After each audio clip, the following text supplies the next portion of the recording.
Hi everyone. आज हम करेंगे case study question from the topic probability. Statement को रीड करते हैं। Rohit, Jasprit and Alia appear for an interview for 3 vacancies in the same post. The probability of Rohit's selection is 1/5, Jaspreet's selection is 1/3 and Alia's selection is 1/4. The event of selection is independent of each other. So this is very important कि भाई event जो है selection का वो independent है। आगे, based on the above information answer the following questions. First part, what is the probability that at least one of them is selected. क्या probability है कि कम से कम एक सिलेक्ट हुआ हो। तो पहले मैं यहाँ से डाटे को लिखता हूँ, ठीक है। रोहित के सिलेक्शन को मैं मान लेता हूँ PR, ठीक है। रोहित के लिए R मान लेते हैं और उसके सिलेक्ट होने की प्रोबेबिलिटी क्या है 1/5। जसप्रीत के लिए मैं रख लेता हूँ, ये जसप्रीत के सिलेक्ट होने की प्रोबेबिलिटी है, तो जसप्रीत के लिए मैं J रख लेता हूँ, थोड़ा इजी रहेगा, ठीक है। आलिया के सिलेक्ट होने की प्रोबेबिलिटी 1/4 है, तो आलिया के लिए A रख लेते हैं। ये दिया हुआ था हमें, ठीक है। और ये दिया हुआ है, जैसे मैंने बताया था कि दिस इज़ वेरी इंपॉर्टेंट कि सिलेक्शन जो है वो इंडिपेंडेंट है, ठीक है। फर्स्ट पार्ट में क्या पूछा गया है, what is the probability that at least का मतलब है यूनियन, तो हमें ये पूछा गया है। So this is the requirement of first part. अब एट लीस्ट को अगर हम लॉन्ग रूट पे लेके जाएंगे तो it will be very lengthy, ठीक है, बहुत लेंदी हो जाएगा। उसके लिए क्या करें, हम इसका एक रूट जो है, अगर आपको ये चीज़ पता है तो बहुत ही बढ़िया कि अगर एटलीस्ट निकालना है तो 1 में से नन वाली प्रोबेबिलिटी माइनस करो कि भाई ना रोहित की सिलेक्शन हुई है, ना जसप्रीत की सिलेक्शन हुई है, ना आलिया की सिलेक्शन हुई है, ठीक है। ये एटलीस्ट के लिए बेस्ट रूट होता है। अब क्योंकि हमारे जो इवेंट्स इंडिपेंडेंट थे, ये हम बात कर रहे हैं बार बार, तो इसलिए यहाँ पे इंटरसेक्शन जो है वो अलग अलग हो जाएगी प्रोबेबिलिटी। क्या रीज़न है, क्योंकि इंडिपेंडेंट इवेंट्स हैं, ठीक है। तो ये रूल्स हैं इंडिपेंडेंट के, अगर आपने पढ़े हुए हैं तो आपको पता होगा कि इंडिपेंडेंट में ऐसे हम कर सकते हैं। तो ये है रोहित के सिलेक्ट होने की प्रोबेबिलिटी का उल्टा। तो अगर रोहित के सिलेक्ट होने की प्रोबेबिलिटी 1/5 है तो ना होने की क्या होगी 1 - 1/5। जसप्रीत के ना होने की क्या होगी उसी तरह से 1 - 1/3। आलिया के सिलेक्ट ना होने की प्रोबेबिलिटी क्या होगी 1 - 1/4। ये आ गया 4/5, 2/3, 3/4। इसको कैंसिल करते हैं, 1 - 2/5 विच इज़ 3/5। तो भाई ये हमारा फर्स्ट पार्ट हो चुका है बढ़िया से डन। अब करते हैं सेकंड को read. Find probability of G when H bar has happened. और यहाँ पे थोड़ी नोटेशन का भी हमने ध्यान रखना है, क्योंकि यहाँ पे हमने नोटेशन अपने हिसाब से रखी थी, यहाँ पे थोड़ी वो चेंज करेगा, मगर दिक्कत वाली कोई बात नहीं है। चलिए, where G is the event of Jasprit selection. देखिए G किसको बोला है, वो जसप्रीत की सिलेक्शन। तो मैं भाई पहले इसी को लिखूँगा ताकि कोई भी गड़बड़ ना हो जाए। G को क्या बोला उसने, जसप्रीत की सिलेक्शन। ये रही जसप्रीत की सिलेक्शन। तो अब यहाँ पे ये है 1/3। चलिए, H बार को वो लिख रहा है रोहित के सिलेक्ट ना होने की प्रोबेबिलिटी, ना होने की। तो रोहित के सिलेक्ट होने की प्रोबेबिलिटी है 1/5। तो यहाँ पे अगर मैं बोलूँ रोहित के ना सिलेक्ट होने की प्रोबेबिलिटी, ठीक है, उसको उसने लिखा है H बार। निकालना तो निकाल सकते हैं यहाँ पे। रोहित के ना सिलेक्ट होने की प्रोबेबिलिटी क्या होगी 1 - ये वैसे निकाला है, देखते हैं इसका यूज़ होगा नहीं होगा वो अलग बात है, ठीक है। क्या डिमांड है, देखिए ये डिमांड है क्वेश्चन की, प्रोबेबिलिटी ऑफ G/H नॉट।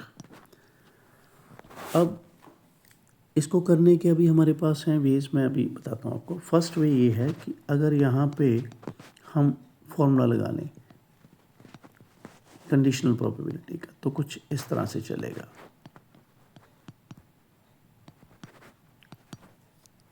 ठीक है, ये कंडीशनल प्रोबेबिलिटी का फॉर्मूला है। यहाँ पे थोड़ा मैं ठीक करूँ, ये थोड़ा सा इसका बार जो है करेक्ट कर देते, ये रहा। अब क्योंकि ये इंडिपेंडेंट है तो इसको मूव ऐसे करवाऊंगा जैसे मैंने ऊपर वाले पार्ट में भी बताया था, ये इंडिपेंडेंट में ऐसे चल सकते हैं। अब इसको मैं करवाता हूँ कैंसिल। ये देखिए क्या आ गया, पी जी। ठीक है, तो पी जी मतलब जसप्रीत के सिलेक्ट होने की प्रोबेबिलिटी ये रही 1/3। तो इस पार्ट का आंसर बन गया हमारा 1/3। अगर हम यहाँ से ये इसको, चलो मैं मेथड 1 बोलता हूँ, ठीक है। अभी देखिए इसको इस तरह से भी सोच सकता है बच्चा, मेथड 2 ये भी हो सकता है कि भी हमसे क्या पूछा गया, जसप्रीत के सिलेक्ट होने की प्रोबेबिलिटी जबकि रोहित सिलेक्ट नहीं हुआ है। और हमने क्या बोला था कि भाई शुरू में दिया था कि ये सारे इंडिपेंडेंट है। अगर ये इंडिपेंडेंट हैं तो जसप्रीत के सिलेक्ट होने पे रोहित के सिलेक्ट होने का और ना होने का कोई भी असर नहीं है। इसलिए यहाँ से बच्चा यहाँ पे भी जंप कर सकता है। ठीक है, अगर आपको ये बात समझ आई तो आप ऐसे भी कर सकते हो। ये देखिए बात सेम ही है। ठीक है, क्यों हुआ, क्योंकि इंडिपेंडेंट है। चलिए थर्ड पार्ट करते हैं। Find the probability that exactly one of them is selected, कि एक ही सिलेक्ट हुआ। चलो इसको थर्ड का मैं ए पार्ट लिख लेता हूँ, ठीक है, थोड़ी कन्फ्यूज़न नहीं होगी आपको। इसको ए लिख लेते हैं, इसको बी लिख लेंगे, ठीक है। जब करेंगे तो ये बी मान के करेंगे। उन्होंने बोला कि exactly one of them is selected, कि एक ही सिलेक्ट हो। अब हम वापस आ जाएंगे, ठीक है भाई। वो सेकंड पार्ट में उसने जसप्रीत को जी लिखा था, रोहित के लिए एच वगैरह यूज़ किया था, मगर हम अपनी अब नॉर्मल जो है स्टैंडर्ड नोटेशन पे आएंगे, जो कि ये वाली है। ठीक है, कि रोहित की, एक बार मैं लिखता हूँ वापस, आपको देखना, रोहित के सिलेक्ट होने की प्रोबेबिलिटी है 1/5,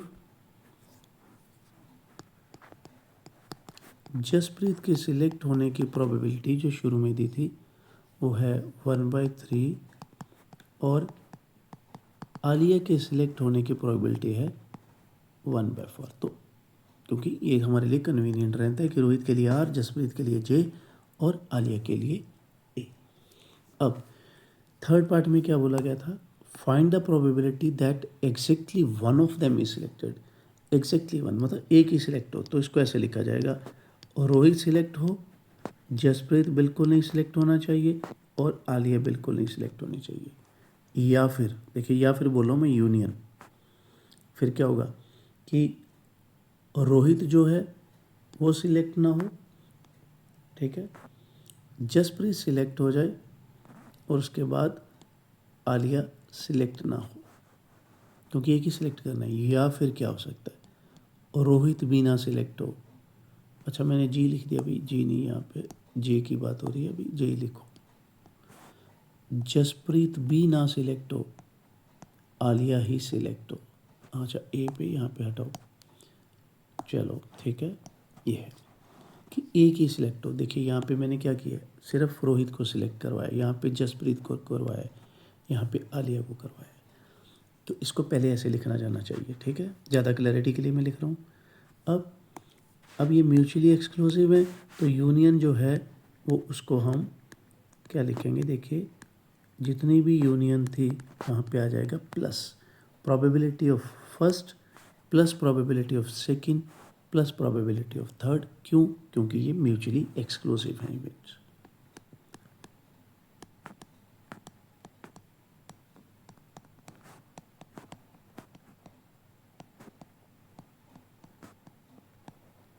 चलिए अब यहाँ से स्टेप क्या बन रहा है कि ये इंडिपेंडेंट है, ये इंडिपेंडेंट है। तो जब इंडिपेंडेंट है तो इनको ऐसे ओपन करना पड़ेगा प्रोडक्ट में।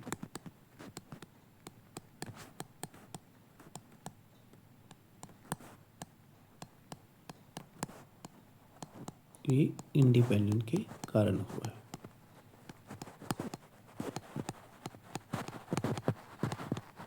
ये है भाई। अब इनकी वैल्यू लगाते हैं। रोहित के सिलेक्ट होने की प्रोबेबिलिटी है 1/5। जसप्रीत के सिलेक्ट होने की 1/3 है, तो ना होने की क्या होगी? 1 में से 1/3 माइनस करके मैंने डायरेक्ट लिख दिया 2/3। आलिया की सिलेक्ट होने की 1/4 है, तो ना होने की क्या होगी? 1 माइनस 1/4 विच इज़ 3/4। अब मैं इसी तरह से लिखूँगा, रोहित के ना सिलेक्ट होने की 4/5, जसप्रीत के सिलेक्ट होने की 1/3, आलिया के ना सिलेक्ट होने की 3/4, रोहित के ना सिलेक्ट होने की 4/5, जसप्रीत के ना सिलेक्ट होने की 2/3, आलिया के सिलेक्ट होने की 1/4। अब एलसीएम देखिए, नीचे एलसीएम आ रहा है 5 3 15 4 60, ये आएगा 6, ये 12 और ये 8।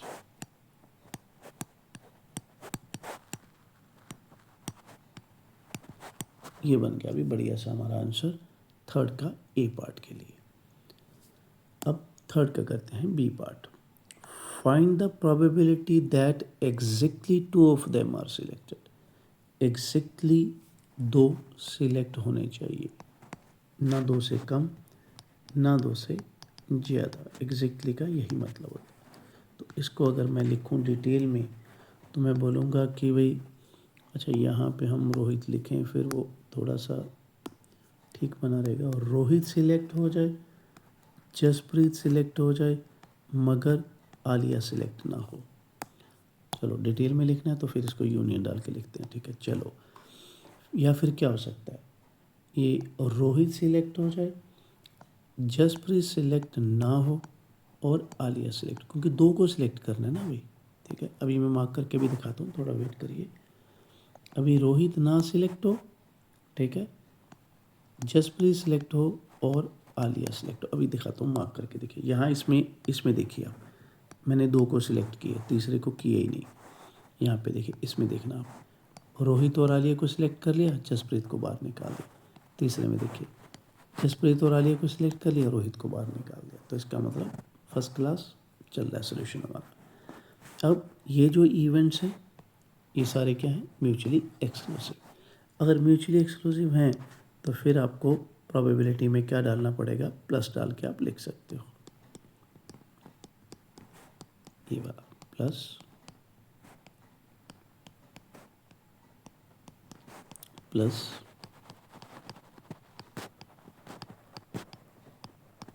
इस तरह से। अब क्योंकि ये वाले जो इवेंट्स हैं ये इंडिपेंडेंट है, तो इसको आप इनटू में लिख सकते हो।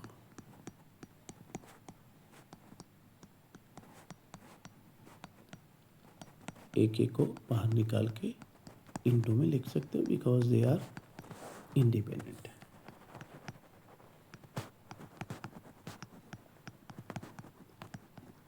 ये बन गया। अब इनकी वैल्यू लगाते हैं। रोहित के सिलेक्ट होने के चांसेस थे 1/5, जसप्रीत के सिलेक्ट होने के चांसेस 1/3, आलिया के सिलेक्ट ना होने के चांसेस 3/4, रोहित के सिलेक्ट होने के 1/5, जसप्रीत के सिलेक्ट ना होने के 2/3, आलिया के सिलेक्ट होने के, यहाँ पे हमने क्या लिखते हैं अभी 4। हाँ ये सही है। आलिया का क्या था स्ट्रक्चर? सही है, सही है, हाँ ठीक है। चलिए, कि रोहित के सिलेक्ट ना होने के 4/5, जसप्रीत के सिलेक्ट होने के 1/3, आलिया के सिलेक्ट होने के 3/4। अब एलसीएम देखें तो ये है 15 4 60 एलसीएम। यहाँ पे ये आएगा, ये आएगा, और यहाँ पे अच्छा यहाँ पे आलिया के सिलेक्ट होने के, भाई ये 3/4 क्यों लगा दिया हमने? यहाँ पे नहीं लगा सकते ना, यहाँ पे है 1/4, ठीक है। थोड़ा ध्यान रखना है, because everything we have to take care about.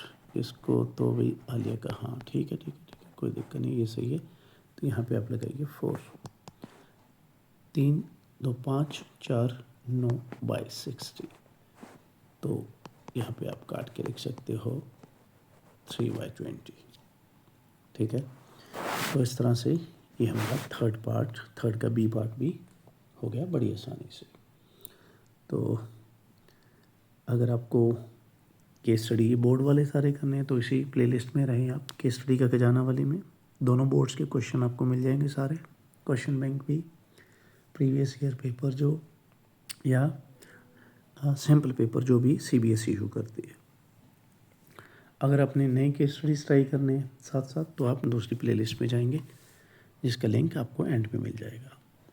अगर आपको समझ आ रही है, सारे टॉपिक्स बढ़िया चल रहे हैं मज़े से, तो ज़्यादा से ज़्यादा लाइक करें, शेयर करें, कमेंट करें और सब्सक्राइब करें। Thank you very much and have a nice day.